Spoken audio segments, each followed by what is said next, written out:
Physical geography के segment में आज हम आप लोग से चर्चा करेंगे विश्व के प्रमुख पठारों के, उनके विशेषताओं के, विश्व का छत किसे कहा जाता है, या जो अन्य विशेषताएं हैं पठारों की उसके बारे में चर्चा करेंगे। तो आज जो चर्चा होगी आपकी विश्व के प्रमुख प्लेटों के बारे में, यानी पठारों की चर्चा, जैसा आप लोगों को चित्र में दिखाया जा रहा है।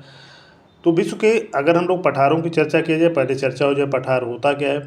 तो पठार मतलब होता है जो अपने समीपवर्ती धरातल से ऊंचा हो, और इसकी ऊंचाई सामान्यतः 500 से लेके 800 मीटर होती है। सामान्यतः ये कोई हार्ड एंड फास्ट रूल नहीं होता, कहीं 300 से लेकर 500 मीटर, और कहीं कहीं पे बहुत ज़्यादा ऊंचे पठार भी होते हैं। इनका जो ढाल होता है, दोनों किनारों का ढाल काफ़ी तीव्र होता है, और जो सबसे मेन विशेषता होती है कि जो उनका शीर्ष भाग होता है, जो ऊपर वाला भाग होता है, वो चौरस होता है, मेज जैसा होता है, टेबल जैसा होता है। तो इसको हम लोग क्या बोलते हैं, पठार बोलते हैं। तो पठारों की एक इसीलिए पठारों को चूँकि इनका टेबल जैसा स्वरूप होता है तो इनको टेबल लैंड भी बोला जाता है, टेबल लैंड भी बोला जाता है। इसके अलावा पठारों का एक अन्य नाम है हाई लैंड भी कहा जाता है, जिसे ब्राज़ीलियन हाई लैंड। तो पठारों का मतलब हुआ कि हाई लैंड भी कहा जाता है, टेबल लैंड भी कहा जाता है, और पठार तो हम लोग कहते हैं सामान्य भाषा में। तो पठार एक बार हम पुनः बता दें, ये अपने समीपवर्ती धरातल सामान्यतः 300 से लेकर 500 मीटर ऊंचा होता है। लेकिन ये कोई हार्ड एंड फास्ट रूल नहीं है, ये नीचा भी हो सकता है इससे, और काफ़ी ऊंचा हो सकता है। जैसे तिब्बत का जो पठार है वो लगभग 4500 मीटर ऊंचा है। यानी कुछ पठार ऐसे हैं जो पर्वतों से भी ऊंचे हैं। इसकी जो मेन बात होती है, जो ये काफ़ी जो ऊपर का भाग होना चाहिए चौरस होना चाहिए, सपाट होना चाहिए। तो विश्व के अगर हम प्रमुख पठारों की बात करें, जैसे आप लोगों को चित्र में दिख रहा है, तो एक पठार की चर्चा हम आप लोग से करेंगे। तिब्बत के पठार की अगर हम लोग चर्चा करते हैं तो यह देखिएगा, तिब्बत का जो पठार है ये विश्व का सबसे बड़ा पठार है, सबसे अधिक क्षेत्रफल वाला पठार है। इसका क्षेत्रफल लगभग 25 लाख वर्ग किलोमीटर है। ये दुनिया का सबसे ऊंचा पठार है। अगर इसकी देखा जाए, ऊंचाई देखा जाए तो 4000 से लेकर 6000 मीटर तक है। और ये एक प्रकार का अंतर पर्वतीय पठार है। अंतर पर्वतीय पठार का मतलब होता है ऐसे पठार जो दो से अधिक पर्वतों के बीच में होते हैं, तो उसको अंतर पर्वतीय पठार कहा जाता है। जैसे हम देखें तो इसके तिब्बत के पठार के उत्तर में कुनलुन पर्वत है, और दक्षिण में देखा जाए तो हिमालय पर्वत है। वर्तमान में चीन के नियंत्रण में है। इसको विश्व का छत कहा जाता है, रूफ ऑफ द वर्ल्ड कहा जाता है, क्योंकि इसकी ऊंचाई बहुत ज़्यादा अधिक है। अगर यहाँ देखा जाए तो कई नदियाँ निकलती हैं, साल्विन, ब्रह्मपुत्र, मेकांग, यांगटीसी क्यांग। इसके अलावा सिंधु नदी निकलती है। तो इसको हम लोग वाटर टावर ऑफ एशिया भी कहा जाता है, क्योंकि जल का बहुत बड़ा स्रोत है, कई नदियाँ यहाँ से निकलती हैं। इसके अलावा लद्दाख के पठार को विश्व का तीसरा ध्रुव भी कहा जाता है, थर्ड पोल भी कहा जाता है। थर्ड पोल कहने का मतलब ये है कि यहाँ ठंडक ज़्यादा पड़ती है, बर्फ़ का क्षेत्र है, इसलिए इसको थर्ड पोल बोलते हैं, तीसरा ध्रुव भी बोला जाता है। तो एक बार हम पुनः बता दें कि रूफ ऑफ द वर्ल्ड किसको कहा जाता है, तिब्बत के पठार को कहा जाता है। वर्तमान में चाइना के नियंत्रण में। अगर हम देखा जाए भूसन्नत सिद्धांत जो कोबर ने दिया था, उसके अनुसार ये मध्य पिंड है, या स्वासिन वर्ग कहा था, जो कोबर ने कहा था अपने भूसन्नत सिद्धांत में। तो कभी कभी आप लोग से आता है, तो भूसन्नत सिद्धांत के अनुसार ये मध्य पिंड, या हम लोग इसको कोबर की भाषा में स्वासिन वर्ग कहा जाता है, जो पठार है आपका तिब्बत का पठार है। यदि अन्य एक पठार की और हम लोग चर्चा करते हैं तो ये पठार है पामीर पठार है। कहीं कहीं इसको भी विश्व का छत कहा जाता है, लेकिन वर्तमान में तिब्बत के पठार को ही विश्व का छत माना जाता है। यह पर्वत मुख्य रूप से देखा जाए तो तजाकिस्तान देश में है। अन्य देशों की बात किया जाए तो अफगानिस्तान, चीन, किर्गिस्तान और पाकिस्तान में भी इसका कुछ विस्तार मिलता है, जो पामीर पठार है। अगर इसको संस्कृत ग्रंथों में, भारत के संस्कृत ग्रंथों में देखा जाए तो इसको सिमोरी पर्वत कहा जाता है, सुमेरु पर्वत इसी को कहा जाता है। पामीर पठार एक गांठ के रूप में है, जहाँ विभिन्न दिशाओं में अगर हम लोग देखें तो विभिन्न दिशाओं से आकर पर्वत श्रेणियाँ यहाँ पर मिलती हैं पामीर के पठार पर। जैसे अगर हम देखें उत्तर साइड में हिंदुकुश, अगर पश्चिम साइड में हिंदुकुश पर्वत है, यहीं से निकल के जाता है, और उत्तर में देखेंगे थानसान पर्वत है, पूरब में देखेंगे तो कई पर्वत श्रृंखलाएँ हैं, कुनलुन है, काराकोरम है। अगर हम लोग देखेंगे दक्षिणी पूर्वी भाग में तो हिमालय है। तो यहाँ से कई पर्वत निकलते हैं, इसलिए इसको पामीर पठार को गांठ कहा जाता है, गांठ वाला पठार भी कहा जाता है। तो ये दुनिया का ये प्रमुख पठारों में से है पामीर का पठार। मुख्य रूप से इसका विस्तार तजाकिस्तान यानी मध्य एशिया में है। एक अन्य पठार की हम लोग से चर्चा करेंगे, वो अल्टीप्लेनो पठार है, जिसकी ऊंचाई 3600 से लेकर 4000 मीटर है। तिब्बत के बाद ये दुनिया का सबसे ऊंचा और बड़ा पठार है, जो अल्टीप्लेनो पठार है। इसका अधिकांश भाग बोल्विया देश में, दक्षिण अमेरिका में इसकी जो उत्तरी, इसका कुछ भाग उत्तरी जो इसका भाग है पेरू देश में भी है। अधिकांश भाग बोल्विया पठार, बोल्विया देश में होने के कारण इसको बोल्विया पठार भी कहा जाता है। दक्षिणी पश्चिमी किनारे पे थोड़ा सा चिली का भाग भी पड़ता है और यहीं पे लेक टिटिकाका है। लेक टिटिकाका बता दें आपको कि दुनिया की सबसे ऊंचाई पर स्थित नौगम्य झील है। ये पेरू और बोल्विया की सीमा पर है। एक लेक पोपो की चर्चा हुई। लेक पोपो जो है ये 2015 में पूरी तरीके से सूख गई थी। ये अल्टीप्लेनो पठार है, यानी बोल्विया के पठार पे ही थी। तो लेक पोपो 2015 में पूर्णतः सूख गई थी। यहाँ दुनिया का सबसे बड़ा नमक का मैदान जो है सलार डी यूनी भी पाया जाता है। दुनिया का सबसे बड़ा नमक का मैदान है जो पाया जाता है अल्टीप्लेनो पठार पे। नमक के मैदान का निर्माण होता है जब कोई लवड़िए या जो हम लोग कह सकते हैं जो सेलाइन झील होती है उसके सूख जाने पर होता है। तो इस तरीके से हम लोग देखते हैं यहाँ पे जो दो शहर देखा जाए, जो बोल्विया की राजधानी है लापाज और सुक्रे। जैसे हम लोग जानते हैं कि बोल्विया की दो राजधानी है, लापाज और सुक्रे। इसको हम लोग कोलायो या एंडियन पठार भी कहा जाता है। तो इस भाग में देखेंगे तो जो एंडीज पर्वत है काफ़ी चौड़ा है, जहाँ पे अल्टीप्लेनो पठार है। एक अन्य पठार की आप लोग से चर्चा करें तो पैटागोनिया पठार है। यह एक गिरपदीय पठार है, यह पिडमॉन्ट पठार इसको कहा जाता है। गिरपदीय पठार का मतलब ये होता है कि जहाँ से पर्वत शुरू हो वहीं से पठार शुरू हो जाए। तो एंडीज पर्वत जहाँ से समाप्त होता है वहीं से पैटागोनिया पठार की शुरुआत होती है। तो गिरपदीय पठार या पिडमॉन्ट पठार कहा जाता है। ये वृष्ट छाया क्षेत्र में है, तो इसलिए ये मरुस्थलीय पठार है। ये मरुस्थल भी है पैटागोनिया। अगर हम जानते हैं कि पैटागोनिया जो मरुस्थल का निर्माण हुआ है, ये यहाँ पे जो फाकलैंड जलधारा बहती है, ठंडी जलधारा, उसके कारण इसका निर्माण हुआ है। तो ये वृष्ट छाया क्षेत्र में रैन शेडो एरिया में होने के कारण ये एक मरुस्थल भी है। अर्जेंटीना के दक्षिणी भाग में है, उसका कुछ भाग चिली में है। भेड़ पालन के लिए बहुत फेमस है ये अल्टीप्लेनो पठार, भेड़ पालन के लिए काफ़ी फेमस है। इसके अलावा देखेंगे यह पठार का देखा जाए तो प्रशांत महासागर और अटलांटिक महासागर को जोड़ने वाले कई निकायों से घिरा है, जैसे मैगलन जल संधि, बीगल चैनल और ड्रैक पैसेज इसी के पास में है।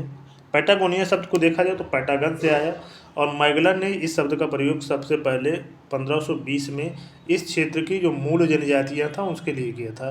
दक्षिणी अफ्रीका में इसको खनिजों का भंडार कहा जाता है। पैटागोनिया पठार को दक्षिणी अमेरिका के खनिजों का भंडार कहा जाता है। एक पठार की और चर्चा हम लोग करते हैं, पिडमॉन्ट पठार की चर्चा करते हैं। ये यूएसए के अपलेशियन पर्वत और जो अटलांटिक तटीय मैदान है उसके मध्य में है पिडमॉन्ट पठार। यह पठार प्राचीन आग्नेय और रूपांतरित चट्टानों से निर्मित है और इस पठार से निकलने वाली जो नदियां हैं फॉल लाइन बनाती। फॉल लाइन का मतलब होता है कि जो ये पठार है उसके तुरंत बाद मैदान की शुरुआत हो जाती है, तो नदियाँ जलप्रपात बना के हुए गिरती हैं, बहुत सी नदियाँ एक लाइन से, तो इसी को फॉल लाइन कहा जाता है। अटलांटा यहाँ का प्रमुख शहर है। ये पठार कृषि के लिए बहुत फेमस है और ये भी पर्वतपाद पठार है, यानी पिडमॉन्ट पठार है। पर्वत जहाँ से ख़त्म होता है वो अपलेशियन पर्वत, वहीं से इसकी शुरुआत हो जाती है। एक सील्ड हम बता दें, सील्ड क्या होता है पठारों को सील्ड उन पठारों को कहा जाता है जो कठोर और स्थिर चट्टानी भाग होते हैं, उनको कहा जाता है, जो पृथ्वी के सतह के सबसे प्राचीन हिस्से हैं और जहाँ परिवर्तन बहुत कम हुए हैं। भूकंपीय गतिविधियाँ बहुत कम होती हैं। खनिज पदार्थों से समृद्ध होते हैं, जैसे लोहा, सोना, तांबा, यूरेनियम बहुत ज़्यादा पाया जाता है शील्डों में। विश्व के अगर प्रमुख शील्ड की बात की जाए तो कनाडियन शील्ड है, ये उत्तरी अमेरिका में है। ब्राज़ीलियन शील्ड है, दक्षिणी अमेरिका में, इसको ब्राज़ीलियन हाईलैंड्स भी कहा जाता है। जैसे हम जानते हैं कि पठारों को हाईलैंड्स भी बोला जाता है। अफ्रीकन शील्ड है, ये मध्य अफ्रीका में मिलेगी। भारतीय या दक्कन पठार जिसको, ये दक्षिणी भारत में। और ऑस्ट्रेलियन जो शील्ड है ये पश्चिमी ऑस्ट्रेलिया में है। तो इस तरीके से हम लोग देखते हैं शील्ड के बारे में। हम आपको बता दें कि कुछ पठारों का निर्माण ज्वालामुखी क्रिया के दौरान भी होता है। ज्वालामुखी क्रिया से निकलने वाले लावा या मैग्मा होता है, उसके सतह पे फैलने पर भी पठारों का निर्माण हो जाता है। एक पठार और चर्चा करते हैं, कोलोराडो पठार। ये यूएसए के दक्षिणी पश्चिमी भाग में है कोलोराडो पठार। लाल बलुआ पत्थर से निर्मित होने के कारण इसको लाल भूमि भी कहा जाता है। कोलोराडो पठार कोलोराडो नदी द्वारा, जो कोलोराडो नदी बहने के कारण इसका नाम पड़ा है कोलोराडो नदी के नाम पे, और कोलोराडो नदी के द्वारा जो निर्मित है विश्व का जो प्रसिद्ध ग्रैंड कैनियन है यहीं पे है। ग्रैंड कैनियन की बात आपको हम बता दें, लगभग 446 किलोमीटर लंबा तथा लगभग 1.6 किलोमीटर गहरा है। तो ये बहुत विश्व प्रसिद्ध है, लोग इसको देखने के भी लिए जाते हैं इस कैनियन को। एक चर्चा और करते हैं बेल्ट पठार की। तो बेल्ट पठार जो है ये दक्षिणी अफ्रीका देश है, साउथ अफ्रीका के मध्य भाग में है। बेल्ट अफ्रीकन भाषा का शब्द है जिसका अर्थ होता है घास का मैदान। जिसे हम जानते हैं कि बेल्ट घास का मैदान भी है, आपको इस चित्र में दिख भी रहा होगा। ये मैदान ऊन उत्पादन के लिए प्रसिद्ध है, यानी भेड़ पालन यहाँ खूब होता है। प्रमुख शहर देखा जाए तो प्रेटोरिया, जोहान्सबर्ग हैं, और इस क्षेत्र में सोना, हीरा, कोयला पर्याप्त मात्रा में मिलते हैं। एक पठार की चर्चा हम आप लोग से करते हैं, पोटवार पठार। ये पाकिस्तान में है, सिंध और झेलम नदी के मध्य है। ये प्राचीन और सादी चट्टानों से निर्मित है। साल्ट रेंज इसके दक्षिणी भाग में है। इस कारण इसकी अगर मिट्टी में देखेंगे तो नमक की मात्रा पाई जाती है। जैसा हम लोग जानते हैं कि जो साल्ट रेंज है नमक की पहाड़ी है, पाकिस्तान में है, जहाँ सेंधा नमक का उत्पादन होता है। विश्व प्रसिद्ध जो खेवड़ा खदान है, जो नमक खदानों के लिए फेमस है विश्व में, वो यहीं पे ही जाती है। और यहाँ देखा जाए प्रमुख शहर जो है रावलपिंडी है और इस्लामाबाद है। यहाँ पे रावलपिंडी और इस्लामाबाद है। और साल्ट रेंज हम आपको बता दें कि पोटवार पठार के दक्षिण में स्थित है। एक अन्य पठार की अगर हम लोग आप से चर्चा करें तो एक है ग्रेट बेसिन पठार। इसका मुख्य विस्तार देखा जाए तो यूएसए के नेवादा राज्य में है, इसलिए इसको नेवादा पठार भी कहते हैं। नेवादा राज्य में होने के कारण इसको नेवादा यानी ग्रेट बेसिन पठार को कहते हैं। यह एक अंतर पर्वतीय पठार है जो पूरब में राकी पर्वत है और इसके पश्चिम में देखा जाए तो सेरा नेवादा पर्वत से ये घिरा हुआ है, जो ग्रेट बेसिन पठार है। यहीं पर ग्रेट जो साल्ट लेक है, उटाह प्रांत है, वहीं पे ग्रेट साल्ट लेक है। जैसे आप जानते हैं ये काफ़ी लवणीय झील है, काफ़ी खारी झील है। विश्व की तीसरी सबसे खारी झील मानी जाती है। जो मृत सागर या वान झील है, वान झील सबसे ज़्यादा खारी है, फिर मृत सागर और फिर ग्रेट साल्ट लेक, जिसको महान नमक की लेक भी कहा जाता है। यह देखा जाए एक शुष्क पठार है, जिसके दक्षिण में देखेंगे तो मोजाबे रेगिस्तान और उत्तर में देखेंगे तो कोलोराडो पठार है। तो ये देखिएगा ग्रेट बेसिन है, ये यूएसए में है और ये अंतर पर्वतीय पठार है। कुछ पठारों की चर्चा और हम आप लोग से करें तो एक मेसेटा पठार है, काफ़ी आपसे क्वेश्चन आता है। ये स्पेन के मध्य में स्थित है, उच्च और समतल पठार है। ये आइबेरियन प्रायद्वीप के केंद्र में फैला है। आइबेरियन प्रायद्वीप मैं बता दूं कि अरेबियन प्रायद्वीप में दो देश हैं, एक आपका पुर्तगाल है और एक स्पेन है। इसे स्पेन का केंद्रीय पठार भी कहा जाता है, मेसेटा पठार को। अगर देखा जाए यहाँ पर जो प्रमुख शहर है वो मैड्रिड शहर है, जो स्पेन की राजधानी भी है। एक और पठार काफ़ी चर्चित है, सेंट्रल मैसिप पठार या मेसेट पठार इसको बोलते हैं। ये फ्रांस के मध्य में है, मध्य और दक्षिणी भाग में है। उत्तर में इसके लायर नदी है और दक्षिण में देखा जाए तो रोन नदी है। ये जो सेंट्रल मैसिप पठार है ये अंगूर की खेती के लिए बहुत ज़्यादा फेमस है। एक पठार और है एशिया माइनर पठार, या इसी को अनातोलिया पठार कहा जाता है। ये तुर्की, जो तुर्की जिसको वर्तमान में कहा जाता है, उसके मध्य में है। यहाँ का जो देखा जाए प्रमुख शहर तो अंकारा है, जो तुर्की की राजधानी है। यहाँ पे पशुपालन और कृषि कार्य बहुत व्यापक स्तर पर होता है।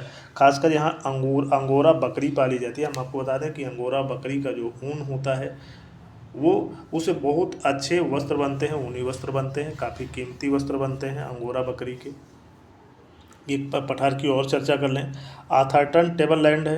ये क्वींसलैंड है जो ऑस्ट्रेलिया है, वहाँ पाया जाता है। जो केप यार्ड है उसका प्रायद्वीप के दक्षिण पश्चिमी हिस्से में फैला है। इस पठार अगर देखा जाए इस पठारी भाग में तो मानसूनी जलवायु पाई जाती है, जो अथर्टन पठार या अथर्टन टेबल लैंड कहा जाता है। इसे हम जानते हैं कि पठारों को टेबल लैंड भी बोला जाता है। एक सान पठार है, ये म्यांमार के पूर्वी भाग में है। सान राज्य जो है ये धान, तंबाकू और पशुपालन के लिए बहुत फेमस है। साल्बिन नदी यहीं पे बहती है इसी भाग में। जो ईरान पठार, जिसको पर्शियन पठार भी कहा जाता है, ये मुख्य रूप से ईरान में है। इसके अलावा कुछ इसका विस्तार पाकिस्तान और अफगानिस्तान में भी है। यहाँ जो प्रमुख शहर है तेहरान और सिराज शहर है। अगर हम अरब पठार की बात करें तो ये लाल सागर और फारस खाड़ी के मध्य में है। और इसे जो अरब प्रायद्वीप में जो देखा जाए, जो अरब प्रायद्वीप है या अरब पठार में सऊदी अरब, यमन, ओमान, यूएई, कतर और बहरीन जैसे देश हैं। एक जो काफ़ी चर्चित पठार है वो कटंगा पठार है। कटंगा पठार ये देखा जाए तो अफ्रीका के मध्य में है। कांगो लोकतांत्रिक गणराज्य, जिसको जायरे बोला जाता है, तो अफ्रीका के मध्य और दक्षिणी भाग में स्थित है और खनिज संसाधनों से बहुत ही समृद्ध है, खासकर तांबा। इसके अलावा कोबाल्ट, सोना, लोहा और हीरा के लिए बहुत फेमस है कटंगा पठार। तो कटंगा पठार का जो विस्तार है मुख्य रूप से कांगो गणराज्य में है। इसके अलावा कुछ विस्तार इसका जाम्बिया देश में भी है। कांगो नदी, जिसे लुवा लाबा नदी भी कहा जाता है, इसी भाग से निकलती है। पुराना नाम अगर देखा जाए तो इसका साबा पठार था। किम्बरले जो पठार है, एक और पठार की चर्चा कर लूँ, किम्बरले पठार, तो ये उत्तरी ऑस्ट्रेलिया में है। ये सोना, लोहा और चांदी और हीरा उत्पादन के लिए प्रसिद्ध है। आपको हम बता दें कि जो किम्बरले शहर है ये दक्षिणी अफ्रीका का एक शहर है जो हीरा उत्पादन के लिए काफ़ी फेमस है। लेकिन जो किम्बरले पठार है ये उत्तरी ऑस्ट्रेलिया में है। क्योंकि यहाँ पे हीरा काफ़ी मात्रा में मिलता था तो इस पठार का नाम भी किम्बरले पठार कर दिया गया, किम्बरले शहर के नाम पे, जो दक्षिणी अफ्रीका यानी साउथ अफ्रीका का एक शहर था जो हीरा उत्पादन के लिए, डायमंड उत्पादन के लिए काफ़ी प्रसिद्ध था। तो इस तरीके से हम लोग देखते हैं जो प्रमुख पठारों की हम आप लोग से चर्चा कर रहे हैं। आपको हम अगर बता दें कि विश्व स्तर पे लगभग पूरे स्थलीय भाग का लगभग 33% भाग पे पठारों का विस्तार है। और अफ्रीका महाद्वीप में देखा जाए तो पठार का विस्तार सबसे अधिक मिलता है। इसमें जो कुछ प्रमुख पठारों की चर्चा हम आप लोग से किए, बोल्विया पठार की चर्चा किए, पामीर पठार की, तिब्बत की पठार जिसको संसार का छत भी कहा जाता है, और तीसरा ध्रुव भी बोला जाता है, थर्ड पोल भी बोला जाता है, एशिया का वाटर टावर भी कहा जाता है तिब्बत के पठार को, और जो दुनिया का सबसे बड़ा पठार है, सबसे ऊंचा पठार भी है। एशिया माइनर या अनातोलिया पठार की चर्चा की, जो अंगोरा बकरी यहाँ पाली जाती है, जो ऊन के लिए काफ़ी फेमस है। इसके अलावा जो कटंगा पठार जो अपने खनिज संसाधनों के लिए काफ़ी फेमस है, जो मध्य अफ्रीका में है, कांगो गणराज्य में, जो खासकर तांबा उत्पादन, इसके अलावा कोबाल्ट, सोना, हीरा के उत्पादन के लिए विश्व प्रसिद्ध है। तो इस तरीके से हम देखते हैं जो पठार हैं ये खासकर खनिज संसाधनों से काफ़ी संपन्न है। चाहे हम अपने दक्षिण पठार की बात करें, जिसे दक्षिण का जो पठार है ये भी खनिज संसाधनों से काफ़ी संपन्न है, इसीलिए इसे भारत के खनिजों का भंडार भी कहा जाता है। तो पठार जो होते हैं खनिज संसाधन के मामले में बहुत समृद्ध होते हैं। इसके अलावा पठारों से बहुत से झरने निकलते हैं, बहुत से वाटरफॉल होते हैं जो प्राकृतिक दृष्टि से और विद्युत उत्पादन के लिए बहुत महत्वपूर्ण होते हैं, पर्यटन के दृष्टि से काफ़ी महत्वपूर्ण होते हैं।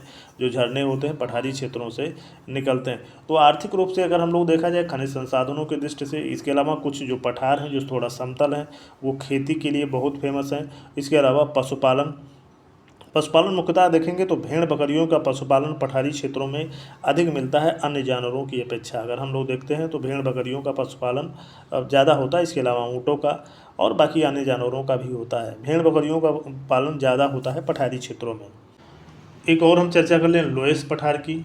तो जो ये लोएस पठार है यह पठार चीन के उत्तरी मध्य भाग में स्थित है। इसकी औसत ऊंचाई देखा जाए तो 1000 से 1500 मीटर है। इस भाग में दुनिया का सबसे बड़ा लोएस का मैदान है। इसके बीच से अगर देखेंगे तो हांगहो नदी बहती है, जिसको हम चीन का शोक भी कहा जाता है।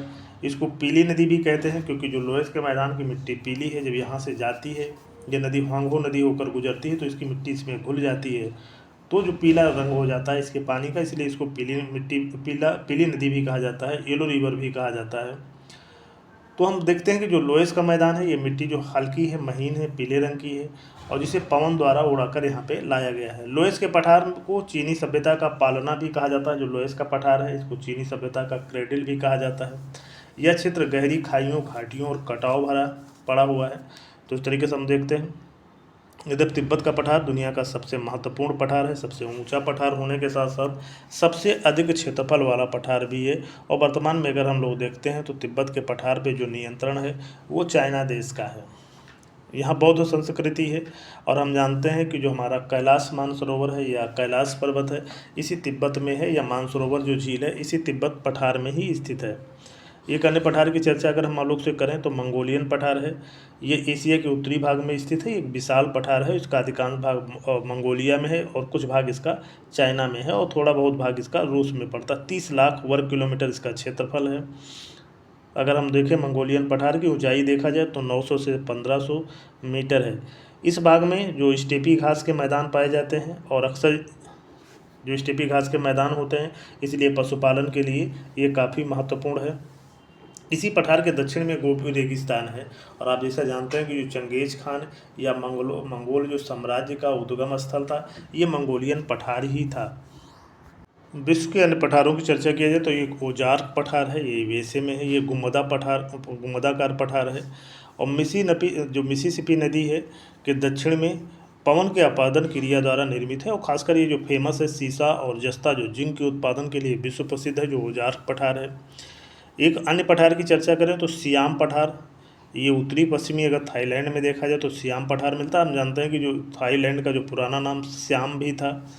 इस पठार के पूर्व में देखा जाए तो मेकांग नदी और पश्चिम में सालबिन नदी बहती है। यह काफ़ी विच्छेदित पठार हो गया है। एक यूकान पठार है। जो यूकान पठार है ये ब्रुक्स और अलास्का पर्वत के मध्य है, यानी एक प्रकार का अंतर पर्वतीय पठार है। यूकान पठार का जो मुख्य विस्तार अगर आप देखेंगे तो यूएसए के अलास्का राज्य में इसका विस्तार और उसके अलावा कनाडा में भी इसका विस्तार है। तो यूकान पठार या सियाम पठार की चर्चा हम आप लोग से की। इसके अलावा एक बोहेमियन पठार है, ये जर्मनी और चेक रिपब्लिक में है, मुख्य रूप से चेक रिपब्लिक में है इसका जो बोहेमियन पठार है, और जर्मनी देश में भी पड़ता है इसका विस्तार। कोयला, टिन और यूरेनियम उत्पादन के लिए प्रसिद्ध है, लोहा खनिजों से संपन्न है, और चेक गणराज्य की जो राजधानी है बोहेमियन पठार के मध्य में ही स्थित है, जो इसकी राजधानी है चेक रिपब्लिक की। एक चर्चा मैं पुनः आपको बता दूं, किम्बरले पठार की चर्चा हम आपसे कर लें तो किम्बरले जो पठार है ये ऑस्ट्रेलिया के उत्तरी पश्चिमी भाग में है, और हीरा का अधिक उत्पादन होने के कारण, एक बार मैं पुनः बता दे रहा हूँ, दक्षिणी अफ्रीका के नगर किम्बरले के नाम पे इसका नामकरण किया गया। जैसा हम जानते हैं कि जो किम्बरले शहर है ये हीरा उत्पादन के लिए साउथ अफ्रीका का प्रमुख शहर है, लेकिन जो किम्बरले पठार है ये ऑस्ट्रेलिया के उत्तरी पश्चिमी भाग में है। यह पठार हीरा, तांबा, चांदी तथा प्राकृतिक गैस भंडार के लिए भी फेमस है। एक अन्य पठार की चर्चा की जाए, कोरात पठार, तो ये थाईलैंड के उत्तरी पूर्वी भाग में है, लाल पलुआ पत्थर से निर्मित है और चारों ओर पर्वतों से ये घिरा हुआ है। एक अन्य पठार की चर्चा करते हैं, इंडो चीन पठार या इंडो चाइना पठार। तो पहले हम आपको बता दें कि इंडो चीन या इंडो चाइना किसको कहा जाता है, तो 3 देशों को संयुक्त रूप से इंडो चीन या इंडो चाइना कहा जाता है। कभी कभी हम लोग को इंडो चीन से लगता है भारत और चाइना, नहीं, भारत और चाइना से मतलब नहीं होता है। इंडो चीन का मतलब होता है वियतनाम, लाओस और कंबोडिया को संयुक्त रूप से इंडो चाइना कहा जाता है। जब इस देश पे फ्रांस का नियंत्रण था तो इसको, ये तीनों देश एक ही देश थे, तो इनको संयुक्त रूप से कहा जाता था इंडो चीन। इंडो चीन कहने का मतलब था कि यहाँ पे चाइना और इंडियन संस्कृति का भी प्रभाव है। तो 3 देशों को, वियतनाम, लाओस और कंबोडिया को इंडो चीन या इंडो चाइना कहा जाता है। इसका कुछ विस्तार अगर हम देखें, इंडो चाइना पठार का देखा जाए तो थाईलैंड और म्यांमार में भी है। एक अन्य पठार की चर्चा करें, आर्मेनियन पठार, तो इस पठार को आर्मेनियन गांठ भी कहा जाता है, क्योंकि पामीर पठार की तरह यहाँ भी देखा जाए तो कई पर्वतों का मिलन स्थल है। काला सागर और कैस्पियन सागर के मध्य में फैला है, और आर्मेनिया, अजरबैजान, जॉर्जिया, उत्तरी ईरान और पूर्वी तुर्की में इसका विस्तार मिलता है, जो आर्मेनियन पठार है। कुछ और पठारों की चर्चा अगर हम लोग करते हैं तो एक है बाबेरियन पठार, ये दक्षिणी जर्मनी में है। एक है जॉस पठार, ये नाइजीरिया में है। टिन उत्पादन प्रचुर मात्रा में होता है, और जो शहर है नाइजीरिया का, जो कानो शहर है, जो विश्व प्रसिद्ध शहर है, इसी पठार पर है। ये कोडाह पठार है, ये चाड में है, ये यूरेनियम का भंडार यहाँ बहुत ज़्यादा पाया जाता है। एक है अग्गार पठार, ये अल्जीरिया में है, जो रेगिस्तान है, सहारा रेगिस्तान वाले क्षेत्र में पड़ता है। एक है कारू पठार, ये दक्षिणी अफ्रीका में है। ये मातो ग्रासो पठार है, ये ब्राज़ील में है। तो ये दुनिया के जो प्रमुख पठारों की चर्चा हम आप लोग से कर रहे हैं। यदि अन्य पठार की चर्चा किया जाए, जो मध्य साइबेरिया पठार है, ये एनसी और लीना नदी जो साइबेरिया क्षेत्र में बहती है उसके मध्य में है, यानी एशिया महाद्वीप में, लेकिन जो एशिया महाद्वीप में है रसिया वाले भाग में, रसिया में है। और ये साइबेरिया के लगभग 1/3 यानी लगभग 33% भाग पे मध्य साइबेरियन पठार का विस्तार है, येनिसी और लीना नदियों के मध्य। तो इस तरीके से हम लोग देखते हैं दुनिया में लगभग देखा जाए विश्व के लगभग 33% भाग पे पठारों का विस्तार है, और जो पठार होते हैं खनिज संसाधन के लिए बहुत फेमस होते हैं। इसके अलावा यहाँ पे जो जलप्रपात होते हैं विद्युत उत्पादन के लिए बहुत फेमस होते हैं, और ख़ासकर पशुपालन, भेड़ बकरियों के पालन यहाँ पे पठारी क्षेत्रों में अधिक होता है, और जल विद्युत निर्माण की संभावनाएँ होती हैं जहाँ पे नदियाँ तेज़ी से ढालों पे गिरती हैं। जैसे हम आपको जानते हैं कि अफ्रीका महाद्वीप में विद्युत उत्पादन की संभावना सबसे अधिक है। तो पठारों के बारे में एक बार और पुनः हम आप लोग से चर्चा कर लें। पठार जो स्थल के महाद्वीपों के वह भाग होते हैं जिनकी जो सामान्यतः ऊंचाई 305 से 500 मीटर होती है। इनके जो किनारों का ढाल तीव्र होता है, और जो इनकी सबसे खास बात होती है, जो इनका शीर्ष भाग होता है वो चौरस होता है, सपाट होता है, टेबल जैसा होता है। तो इनको हम लोग पठार बोलते हैं, यानी जो विस्तृत इनका शीर्ष भाग होता है। इसीलिए चूंकि इनका भाग चौरस होता है, टेबल जैसा होता है, तो पठारों को टेबल लैंड भी बोला जाता है। इसके अलावा उनको हाईलैंड भी बोला जाता है। और पठारों का निर्माण कई प्रकार से होता है। एक तो ज्वालामुखी क्रिया के द्वारा हो जाता है, जो ज्वालामुखी जब क्रिया होती है, खासकर जो दरारी प्रकार की होती है, जिसमें मैग्मा में जब सिलिका की मात्रा कम होती है, मैग्मा पतला होता है, तो पठार क्या हो जाता है कि जो मैग्मा होता है दूर तक फैल जाता है, तो ज्वालामुखी पठार का निर्माण हो जाता है। जैसा हमारा दक्षिण का जो पठार है, जो दक्कन पठार है, का निर्माण इसी प्रकार से हुआ था, मैग्मा के कारण, यानी ज्वालामुखी क्रिया के दौरान के कारण हुआ था। इसके अलावा पठारों का निर्माण अन्य प्रकार से हो सकता है, और पठार को एक बार हम पुनः बता दें, ये इनकी ऊंचाई अधिक भी हो सकती है, इनकी ऊंचाई कम भी हो सकती है, लेकिन सामान्य वे में इनकी ऊंचाई 300 से लेके 500 मीटर के मध्य होती है, जो पठारी एरिया होते हैं। पठारी एरिया का किनारों का ढाल तीव्र होता है, लेकिन शीर्ष भाग क्या होता है, चौरस होता है। विश्व के कुछ अन्य पठारों की हम आपसे चर्चा करते हैं। एक बार पुनः हम बता दें कि जो पैटागोनिया पठार है, इसको दक्षिणी अमेरिका के खनिजों का भंडार भी कहा जाता है, और ये जो पठार है एक प्रकार का वृक्ष छाया क्षेत्र में स्थित मरुस्थलीय पठार है, और जो अर्जेंटीना है उसके दक्षिणी भाग में स्थित है। आप लोग चित्र में आप देख भी सकते हैं प्रमुख पठारों को, और इसका कुछ भाग चिली में है। भेड़ पालन के लिए बहुत ज़्यादा प्रसिद्ध है। और एक चर्चा हम जैसे सील्ड की कर रहे थे, तो सील्ड भी एक प्रकार का पठार होता है, लेकिन उन पठारों को कहा जाता है जो काफ़ी प्राचीन होते हैं, कठोर होते हैं, स्थिर होते हैं, उनको हम लोग कहते हैं, जो पृथ्वी के सतह के सबसे प्राचीन हिस्से भी हैं, और जहाँ परिवर्तन भी बहुत कम हुए हैं, भूकंपीय गतिविधियाँ बहुत ही कम होती हैं, क्योंकि बहुत स्थिर भाग हैं। खनिज पदार्थों से बहुत समृद्ध होते हैं, चाहे लोहा हो, सोना हो, तांबा हो, यूरेनियम हो। जैसे विश्व के अगर प्रसिद्ध हम लोग पठारों की चर्चा करें, जो सील्ड की चर्चा की करें, तो कनाडियन सील्ड है उत्तरी अमेरिका में, ब्राज़ीलियन सील्ड है जो दक्षिणी अमेरिका में है, अफ्रीकन सील्ड है मध्य अफ्रीका में। अगर भारतीय सील्ड यानी दक्कन पठार देखा जाए तो दक्षिण भारत में है। इसके अलावा जो ऑस्ट्रेलियन सील्ड है ये पश्चिमी ऑस्ट्रेलिया में है। तो इस तरीके से हम लोग देखते हैं कि ये सील्ड होते हैं। एक अलावा आपको हम और चर्चा बता दें कि जो अल्टीप्लेनो पठार है, जिसको बोल्विया पठार भी कहा जाता है, और ये तिब्बत के बाद दुनिया का दूसरा सबसे ऊंचा पठार है। तो आज आप लोग से जो चर्चा हो रही है पठारों के बारे में, पठारों के महत्व के बारे में चर्चा हो रही है। और हम आपको बता दें कि जो अल्टीप्लेनो पठार या बोल्विया पठार है, यहाँ की जो लेक पोपो थी वो 2015 में सूख गई, और यहाँ की जो लेक टिटिकाका है ये दुनिया की सबसे ऊंची नौगम्य झील है, जो पेरू और बोल्विया की सीमा पर स्थित है। सीमा इस पर स्थित होने का मतलब इस पर दोनों देशों का नियंत्रण है। और पुनः हम आपको बता दें कि जो मेसेटा पठार है ये स्पेन में है, सेंट्रल मैसिव पठार है ये आपका फ्रांस में है, एशिया माइनर पठार या अनातोलिया पठार ये तुर्की में मुख्य रूप से है। इसके अलावा अगर हम लोग देखें कटंगा जो पठार है ये मुख्य रूप से कांगो गणराज्य में है, जो तांबा उत्पादन के लिए बहुत प्रसिद्ध है। और एक बार फिर से बता दें कि जो पठार होते हैं ये भेड़ बकरियों के पालन के लिए बहुत ज़्यादा फेमस होते हैं। आशा करता हूँ जानकारी अच्छी